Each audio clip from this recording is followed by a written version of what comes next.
We're out and about. We're at the 4th annual Toronto South African Film Festival. I'm sitting here with one of the co-founders for Education Without Border, Cecil. Thank you so much for your time.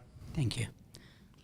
As we're looking at Education Without Borders, I know in 1971 is when you were, sort of the building blocks being inspired. 73, you moved from South Africa over to Canada, and then what happens is, 2002 is when you founded the Education Without Borders. You share a little bit about that time period and the things that helped inspire you to begin this with your wife. So in 1971, my wife Ruth and myself were both students in physics and mathematics, actually, at the University of Cape Town. Now you have to remember that in 1971, it was the power years of apartheid. Nobody in South Africa thought that apartheid would ever disappear. And we were privileged white students at this university that had very few black students.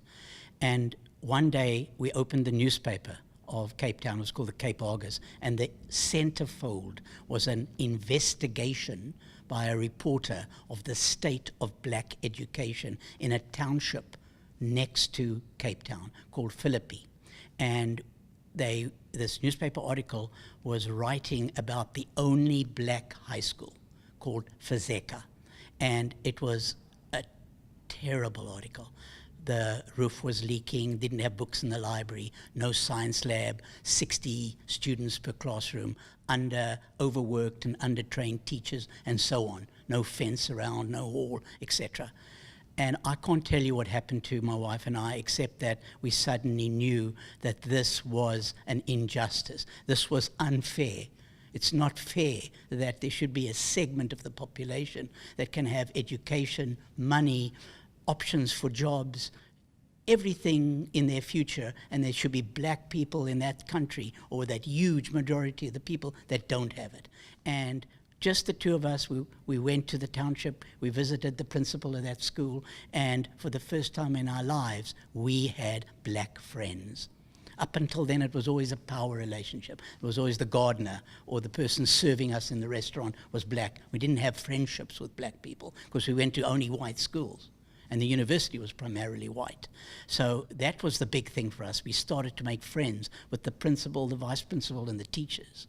And we collected money for 2 years. We just worked furiously. We went to businesses, and we built a fence, we built a hall, we fixed the roof, we brought books in. The one thing we failed in those 2 years working with Fezeka, the black high school, is we wrote a letter to the government, and we said, look, we're students at the University of Cape Town. We're studying physics and maths. Can we bring some of our student friends and we'll help the teachers teach physics and maths to the students after school? And we got an official letter back from the government, the apartheid government, the Department of Bantu Education, saying, no, white people cannot teach black people. And that was our one failure. But that was what started the fire in me and started the fire in Ruth. And we've never lost that fire. Today, post-apartheid, it is as bad as it was, unfortunately, under apartheid because of the economic difference. And now black people economically are deprived of opportunity. So that's why we've created the foundation that we did in Vancouver, and now it's across Canada. And everything we do, this film festival, we do a film festival in Vancouver, we do every type of event that we can. All of the money goes towards after-school programs in the townships, and you're going to be talking to one of our first graduates of that program. And I have to tell you, what's created this link with the township schools? I'll tell you what it is.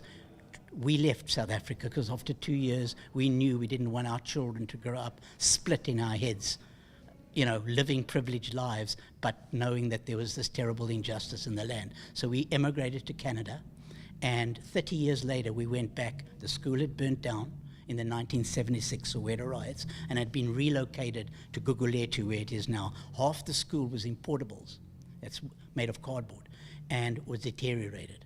And we went to the school. There was a new principal there and a new vice principal. We told them our history, and we said, look, we're now in a different position. We've been living in Canada. We're in a position to start a foundation. Would you like us to work with you? And he said, I'm sorry, he said. I'd have to check with our board of governors and our school board before we can commit. Call me back in 24 hours. 24 hours later, I called the principal, the new principal of Fezeka, and I said, Well, can we work with you? He said, it's unanimous. You can work with us, and I'll tell you why. The teachers today in our school were students when you were working. They remember you. That's a 30-year memory, and that was the establishment of trust. And that's the secret, eh? The secret is trust. And since then, we've never broken that trust. It's now 15 years later, and we're still collecting money, and now we've got some proof. We've got results. We're showing that the kids that we teach after school are doing better in maths and English. They're getting into university. They're passing their courses at university. And now you'll meet Onita Longwe, one of our first graduates, who's got a BSc in physiotherapy. As we're looking at South Africa right now, after post-apartheid conditions, as you were mentioning, what other steps do you feel that have to be made within South Africa, not only within South Africa, but we're talking to teach the world in order to help, sort of mentor and inspire young South Africans to grasp onto the idea that they can make the difference? Okay, very simple now. I've been doing this for 15 years. I can tell it to you very simple, okay? I think we've got to keep those schools open the whole day. When that bell rings at 2 o'clock or 3 o'clock in the afternoon, after school starts, and bring in not the teachers, unfortunately, because they burnt out, they tired, they've been working the whole day. Bring in the university students that used to live in that township and have now succeeded, and get them to be your tutors. Train them with teachers, train them how to teach. Break the students that want to come to your after-school program into little groups. So you have small group learning. Make buddy systems, little peer groups, so that they encourage each other. And the tutors that come in, and you'll hear this from Anita, she'll tell you that they inspire her more than even the maths she's learning and the English, because they're young people close in age. They lived in that township. They lived in shacks. They got out of that township and they got into university. They succeeded, and now they got jobs, and the new South Africa. So that's what you got to do. Have school going the whole day, but bring in young people from the universities to be your tutors and do small group learning. Not anymore this old style where one teacher stands at the board, and you've got 40 kids sitting and listening. No, small groups so that there's a little bit more intimate relationship, so you're teaching foundational skills. As we're looking at the Toronto South African Film Festival, how important do you feel that is, not only help fund the Education Without Borders, but at the same time, getting the message out, this is what's happening to South Africa, to the world? Very important. These films that are made by South Africans are showing the world the reality of South Africa, and that it's got one of the highest unemployments in the rates in the world. There's like 60% youth between the ages of 18 and 35 are in the streets, uneducated, untrained. It's not a good situation, for a country. You've got to change it.